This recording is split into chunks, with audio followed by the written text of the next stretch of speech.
السلام عليكم، ان شاء الله تكونوا كامل بخير وبصحه جيده. اليوم ان شاء الله طليت عليكم تحليه بزاف بنينه بزوج طبقات توجديها في وقفه، يعني سهله وسريعه التحضير، مكونات متوفره وتقدروا ديروها لشهر رمضان بزاف هايله، خاصه كي تبرد.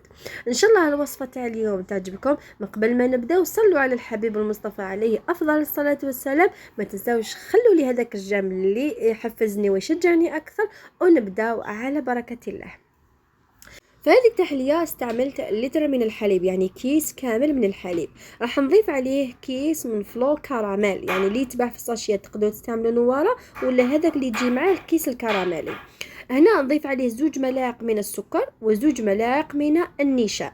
اللي يحبها حلوة بزاف يدير حتى 4 ملاعق من السكر، يعني انا 2 ملاعق جاتني متساوية. نحطها فوق النار نخلط جيدا حتى تعقد، وبعد ما عقدت لي هنا نحيتها وضفت عليها علبة من ياوت كراميل. يعني نتوما تقدروا ديروا هذا النوع ولا النوع هذاك اللي فيه صوص كراميل، يعني اللي تحبوا، تقدروا حتى تستغنوا كامل على العلبة الياوت.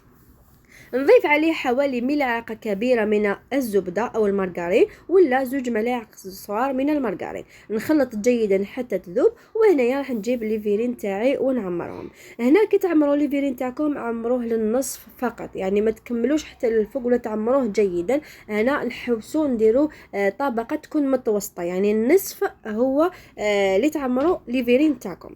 هنا التحلية تاعكم انايا درت لي حوالي 8 تاع الكؤوس تاع التحلية هذه، درت لي 8 كؤوس. كما راكم تشوفوا الكؤوس راهم كبار، وانتم تقدروا ديروها على حساب ليفيرين اللي عندكم. بعد ما عمرتهم راح نخليهم يبردوا. انا حطيتهم برك فوق البوطاجي، يعني بلا ما دخلتهم الثلاجه، الحال راه بارد يعني تمتم تجمد معاكم. راح نجيب الفواكه تاعنا. انا في هذه التحليه استعملت برك الفراوله والموز، واستعملت البرتقال. نتوما تقدروا تزيدوا معاهم التفاح ولا اي فواكه عندكم، يعني هذه راح تكون كسلطه فواكه فوق الفلو تاعنا. راح نجيب الفراوله تاعي نغسلها جيدا. انا الفراوله دائما نديرها في باسينه، ندير عليها قطره خل ونخليها حتى تطلق كامل هذيك الغبره اللي فيها. بعدها نشللها مليح، نشفها ونقطعها بهذه الطريقه، يعني مربعات صغيره. بعد ما قطعت الفراوله راح نجيب الموز تاعي ونقطعها بهذه الطريقه. هنايا شوفوا الكميه اللي درتها جاتني سوا في الكؤوس، يعني 2 بنانات وكميه صغيره من الفراوله ما نقدرش نمد لكم المقدار، لانه كاين الفراوله تكون حبيبات صغيره وكاين الفراولات اللي تكون حبيبات كبيره. انا بعد ما قطعت الموز تاعي راح نجيبه وندير عليه رشه من الليمون باش نحتفظ باللون تاعو وباش ما يكحلش. كما تعرفوا الموز تمتم يكحل. راح نجيب البرتقال تاعي ونزيد نقطعه بهذا الشكل. حاولوا كي تقطعوا البرتقال قطعوه نفس المربعات تاع الموز والليمون، ما لازمش يجي كبير. راح نخلطه في طبسي هكذا، لازم يتخلط جيدا مع الليمون هكذا باش نحتفظوا باللون تاع الفواكه تاعنا وما يكحلوليش. تعرفوا البنان كما قلت لكم يكحل تمتم.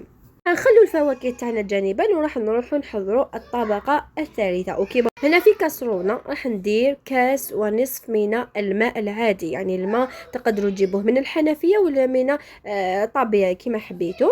راح نضيف عليه 2 ملاعق كبار من فلون كراميل ولا فلون فاني، يعني اللي استعملتوه كامل في الاول. هنا الطبقه الاولى تقدروا تبدلوا فيها كما حبيتوا، تقدروا ديروا حتى فلو فراوله ولا فلو الموز، يعني اي نوع تفضلوه. راح نضيف عليه 2 ملاعق كبار من السكر، نخلطه جيدا ونحطه فوق النار. لازم حتى يبدا يعقد لي شويه ونخليه الخليط تاعي يبرد. هنا بعد ما جبد لي الفلو راح نجيب الخليط تاعي تاع الفواكه وراح نستفو كطبقه ثانيه بهذه الطريقه. يعني الصوره راهي واضحه معكم، شوفوا الالوان تجي ما شاء الله يعني روعه وحتى الشكل تاعها يجي راقي ويجي بزاف شباب. يعني كي يجوكم الضيوف تحطوا لهم كؤوس كيما هذو، حضرتهم بطريقه بسيطه وغير مكلفه لكن يجوا بطريقه راقيه. والبنه ما نحكي لكمش يا البنات، البنه قمه ما شاء الله.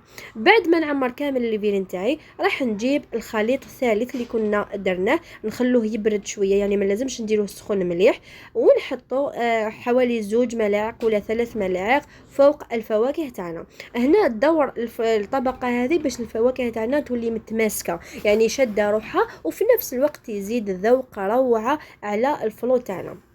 كما قلت لكم هنا اللي يحب الحلاوه يزيد في كميه السكر، واللي يحبها معتدله هذه الوصفه المقادير تاعها راح تجيكم الذوق تاعها معتدله. وهاوليك الفلو تاعنا بعد ما كملته راح نحطه في الثلاجه يجمد لي مليح، وراح نتلاقاو في طاوله التقديم.